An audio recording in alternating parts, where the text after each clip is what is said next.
Gusto nyo na bang magtrabaho si BBM? Ayun, ang tagal nang hindi nagtatrabaho si BBM. Na-scam tayo ni BBM. Kasama ko rin ang mga bagong bayani ng Pilipinas. Bagong bayani ba? Si Congressman Lian Leviste! Yun! Isa pang pinanggalingan ng bayani ng Pilipinas. Tahanan ng magigiting. Ang Cavite! Tahanan ng mahihirap! Yeah! Bagong bayani ba? Si Congressman Kiko Barsaga! At ito rin, bagong bayani ng Kongreso. Sila lang ang lumalaban at kinakasuhan. Congressman Lian, Congressman Kiko, at si Congressman Paulo. Bagong bayani ito. Sagutin niyo ako. Bagong bayani ba? Si Congressman Paulo Marcoleta! Ako po si Atty. Harold Respicio. Vice Mayor po ako ng Reyna Mercedes Isabela. Isa po akong Ilocano. At madalas ko pong nakakasama si Lian, si Kiko, at si Congressman Paulo Marcoleta.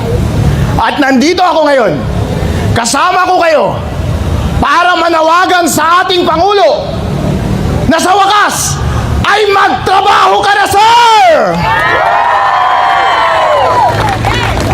Gusto nyo na bang magtrabaho si BBM?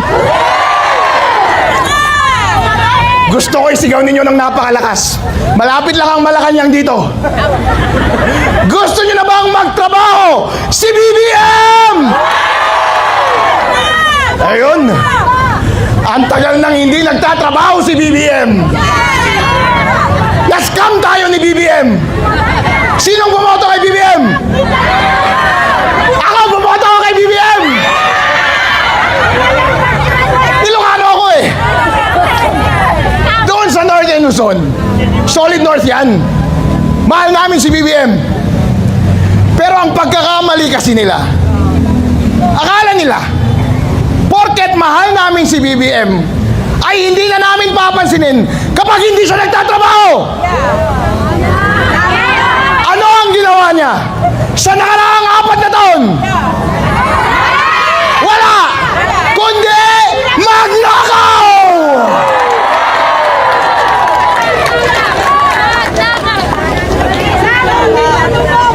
Kaya ngayon ang ating panawagan ay tanggalin na ang excise tax, tanggalin ang VAT, para sa panahon ng krisis ngayon ay maibsan naman ang ating kahirapan. Gusto nyo ba yan? BBM, pagkakataon mo na ito. Hindi pa huli ang lahat. Yung pangako mo sa amin na ibabalik mo ang karangalan ng mga Pilipino, pwede mo na ang gawin ngayon. Itigil nyo na ang pagnanakaw at simulan mo nang magtrabaho. Kung ayaw magtrabaho, bumaba! Bumaba! Bumaba!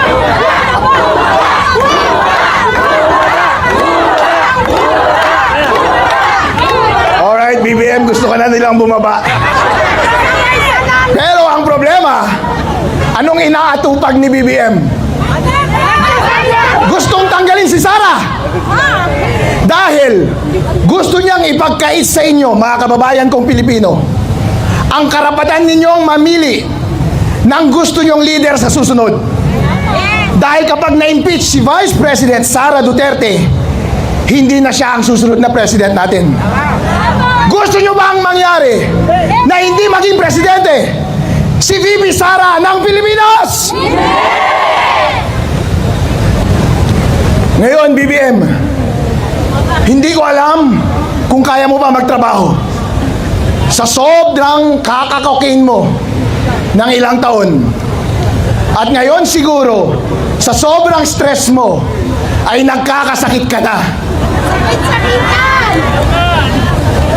Bossing BBM, kami mula sa norte, mga Ilocano, mga Batanggenyo, mula Cavite, lahat ng mga Pilipino na nagnanais na maitigil na ang katiwalian, na maibsan ng ating kahirapan ngayong panahon ng krisis, at para magsimula na ang inyong pangako na umunlad ang Pilipinas. Gawin na natin ang ating trabaho at tama na ang pangapi sa mga bagong bayani ng Pilipinas.